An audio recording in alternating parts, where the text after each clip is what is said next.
حكاية إنسان إنسان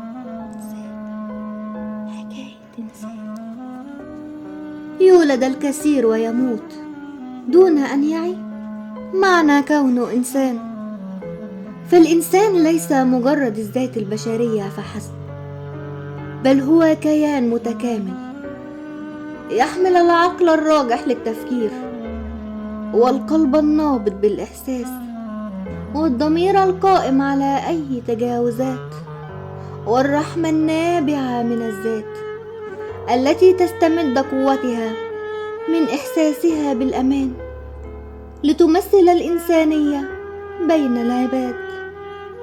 وبين كل ذلك يقابل التمرد والتوهة والانصياع، فيعيش الخير والشر، ولكن عليه دائما ألا ينسى كونه إنسان. عاد بوجهه الشاحب لحيث يسكن الآن، فمنذ أيام لم يعرف النوم لجفونه عنوان، فأخذ يطوف بخاطره يتذكر كل ما كان. أكان حينها على صواب أم سرقه الزمان، ولم يعد منه سوى بقايا إنسان وميضات من الماضي تلاحقه كلما ظن النسيان.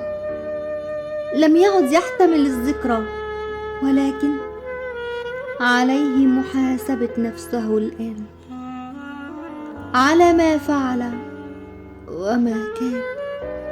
لذا قرر أن يعود للماضي ليتذكر كيف كان إنسان.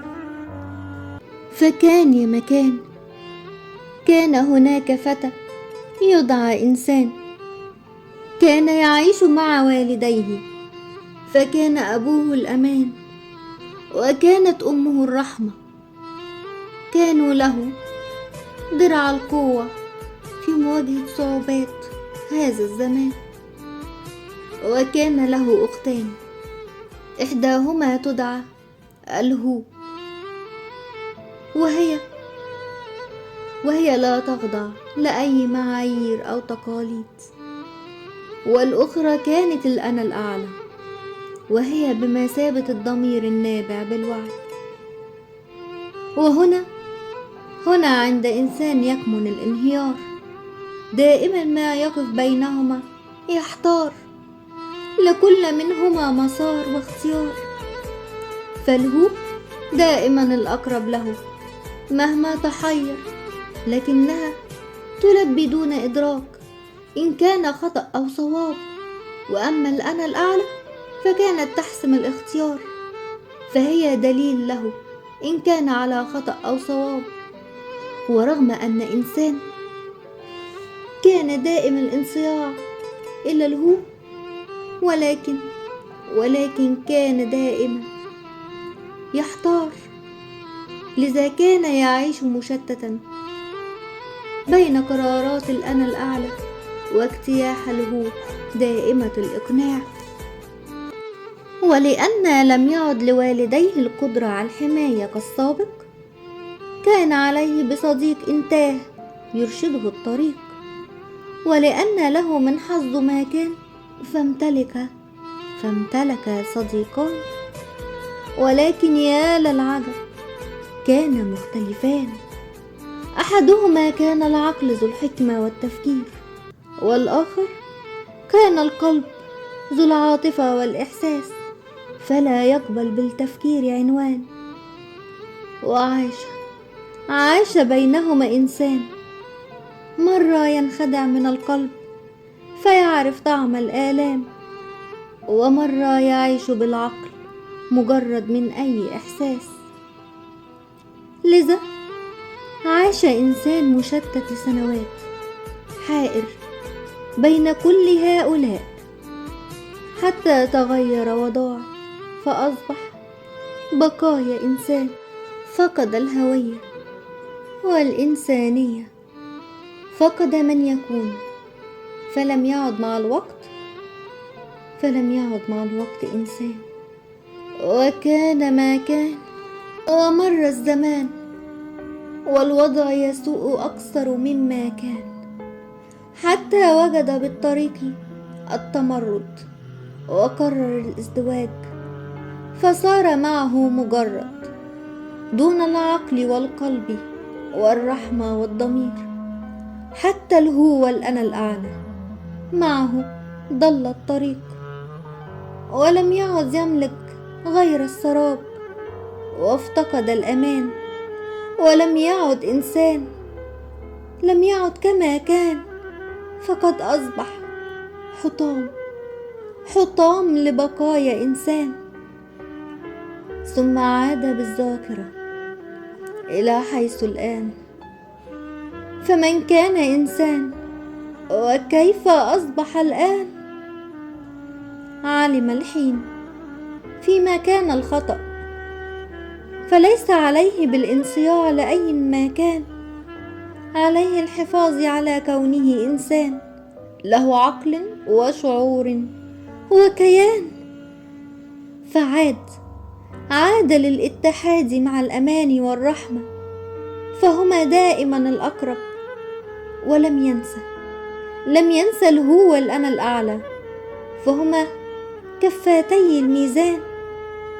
ولاكتمال الاتزان لابد من الصديقان، نعم، فالعقل يشير ويوجه، والقلب ينير الظلام. ومع الاتحاد يأتي مكنون الكيان، ليكتمل الإنسان، ليعود كما كان مثلما خلقه الرحمن إنسان. ومرت الأيام ومعها كبر إنسان، حتى صادفه الحب في يوم من الأيام. ويا للعجب، لم تكن حبيبته سوى الصراحة. أحبها بشغف، حتى امتزجت بكيانه، فأصبح أكبر سماته. ولكن في ظل هذا الزمان ومع الصراحة أصبح يعاني إنسان، ولم يعد لديه خيار سوى الهجر قبل الانهيار. ومر الزمان ونسي الصراحة إنسان، وكان للمجاملة الدور الكبير على طريق داويني بالتي كانت هي الداء، فبريقها كان سحيق، لذا ساعدته في سرعة للتغيير.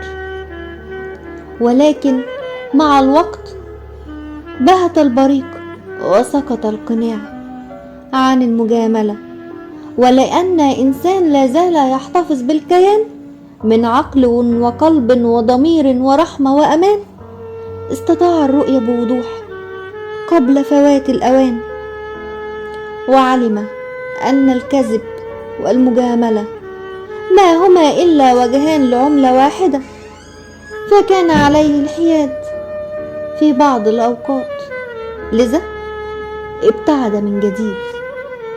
ولأن له قلبا منيرا وعقلا راشدا، استطاع وبجدارة الاختيار بأن يكون هو صاحب القرار، ليعلم متى عليه الاقتراب أو الابتعاد، ومتى يلتزم الحياد. فبالتأكيد في الحياة دائما سيحتاج للصراحة والمجاملة، ولكن بمقدور الملح للطعام هنا سيكون الاختبار. ولأن ما مر به ليس بقليل، لم يعد إنسان كما كان، فقد فطن لما أصبح عليه الآن من تمهل وحنكة في تقديره للأمور. فقد مر بالكثير، اكتسب وفقد، تشتت واتحد، ولكنه عاد من جديد، عاد بذاته سعيد، فقد عاد إنسان له عقل وشعور وكيان، يحمل بداخله الاتزان، وهذا يكفيه الآن ليشعر بالأمان. إنه يملك القرار سواء خطأ أو صواب، فالتجربة ستقوده، وفي النهاية لما عليه أن يختار. حتى وإن كان أخطأ فهو بالنهاية مجرد إنسان، ولكن عليه دائما ألا ينسى كونه إنسان له كيان، حتى يحافظ بداخله دائما على الاتزان. وهنا ستنتهي حكاية إنسان.